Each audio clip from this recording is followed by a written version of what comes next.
We're getting into the year-end period again, which is usually when people start to consider putting in their PRS investments to get the tax relief. I mean, the government gives you some tax deductions just for investing your money, so it seems like a pretty good deal, right? So today, I'll be talking about what is PRS, how you can invest in it, and whether it's worth investing in. Honestly, having put some thought into it, despite the tax relief, I don't think PRS is so worth it for me, but I'll share it more later when I share my personal opinion on PRS. But before that, what is PRS? So PRS stands for Private Retirement Scheme.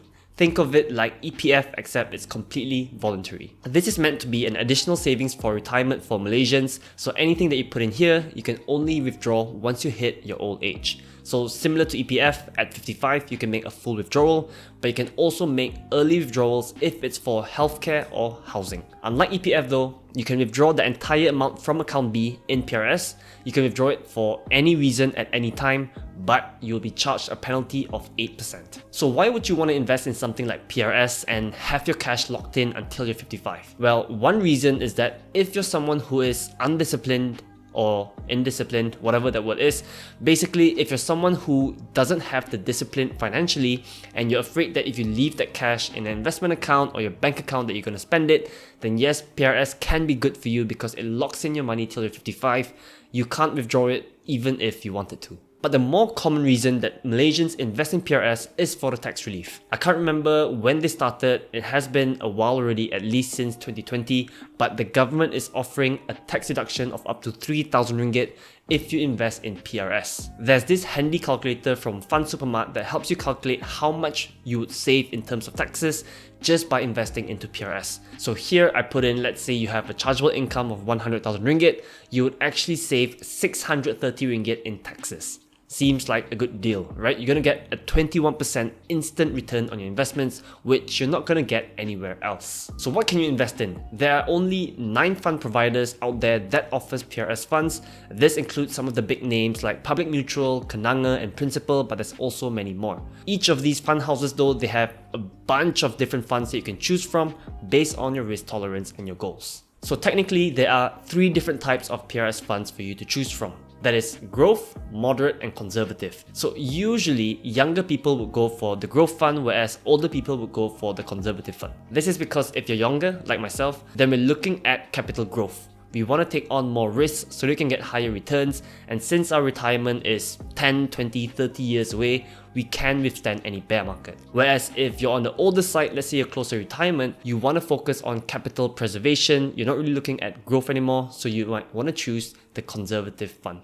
But it's completely up to you and your risk tolerance. So in a way, these PRS funds are kind of like any other unit trust fund out there. So if you invest in unit trust, you should be familiar with this. The only difference is these PRS funds are created just for PRS. I assume this is for differentiation since we can only withdraw once we retire. So how can you invest in PRS funds? To me, using something like Fund Supermart is the easiest way to go. This video is not sponsored by them, there's no affiliate or anything like that. This is just based on my personal experience. For one, the Fund Supermart experience is completely online, so you don't have to go to any physical branches or anything like that. But number 2 is that Fund Supermart offers different funds from multiple fund houses. So if I'm not mistaken, they offer funds from all 9 providers or all 8 providers because they don't offer Public Mutual. So the thing is, if you go to, let's say you go directly with Principal, you can only buy or invest in funds from Principal. So if you have like, let's say 1 fund in Principal, 1 fund in Kenanga, you'll have to manage multiple accounts. If you do it with Fund Supermart, all of them will all sit under one account. So once you have a Fund Supermart account, all you have to do is you got to look for funds and filter it by private retirement funds, just so you can see all the eligible PRS funds. Make sure that you only choose from this list, because if you don't, then you won't be eligible for the tax relief because technically you're not investing in PRS. So I won't talk about which specific PRS fund to invest in because 1, I don't give financial advice, you guys should do your own research, it's your own money anyway. But 2, I actually don't know which one is the best because I'm not really a unit trust fund kind of guy. I usually invest in ETFs, stocks and stuff like that. So even if I wanted to, I couldn't tell you which PRS fund is the best one out there. Anyway, once you invest with Fund Supermart, you'll have to fill in some forms. I think you just gotta print it out, fill it in, and then send it back to them. I assume this is for tax purposes, so make sure you do it. So once you've invested in some PRS funds, you can see it within your Fund Supermart account itself under portfolio. So here you can see all of the funds that you've invested in. You can see in my example, I invested in one PRS fund, 1,000 ringgit sometime last year. So when I was doing this, my thought process was I'm going to invest this 1,000 ringgit into this fund, and I'm going to take my time to think about where to put the other 2,000 ringgit. The reason that you don't see the other 2,000 ringgit here is that after I made that first investment, I realized that PRS just isn't really for me. So now I want to talk about my personal opinion on PRS. And this is talking about with the tax relief. So once the tax relief ends in 2025, or maybe if you decide to extend it, but if there's no tax relief, there's really no benefit of investing in PRS. There's so many other better options out there that wouldn't lock your money, or if you want to lock your money in, then something like EPF would probably be a better option. Okay, so before this, I also thought that PRS was a no-brainer investment. Nowhere else are you gonna get an instant return on your investment in the form of a tax relief. But the thing is, you gotta remember that any money that you invest into PRS will be locked until you're 55 years old.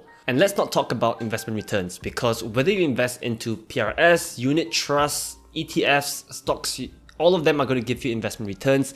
And in fact, just based off my observation on PRS funds, they tend to underperform slightly. Let's just take that out of the equation for now. So think about it this way. The benefit of PRS is that we're going to get a tax relief of up to 3,000 ringgit, but the con of it is that we're going to get our money locked until we're 55 years old.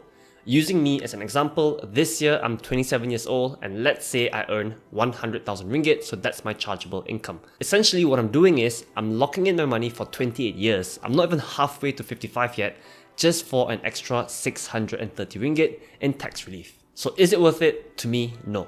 28 years is a pretty long time for me to lock in my money. I'm not even 28 years old yet, and I have another 28 years before I can even think of withdrawing. I know that 3,000 ringgit worth of investments is not a lot of money for us to lock in, but still, it's money, right? And what if between now and the time that I retire at 55 years old, something happens and let's say all of the PRS funds start to really underperform the market? I'm not saying that will happen, it most likely won't happen, but in the event that anything happens between now and my retirement age, I won't be able to do anything because I can't withdraw my PRS funds. So to simplify this whole rationale, let's say I made you this offer.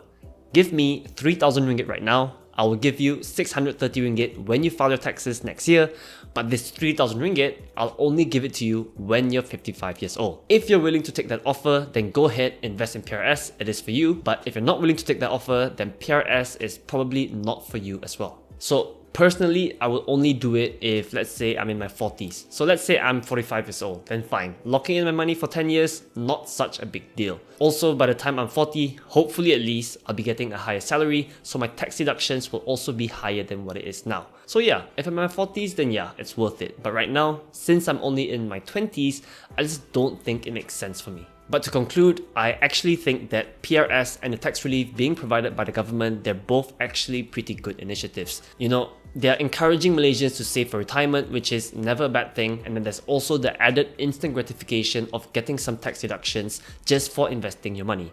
But is it worth it to me?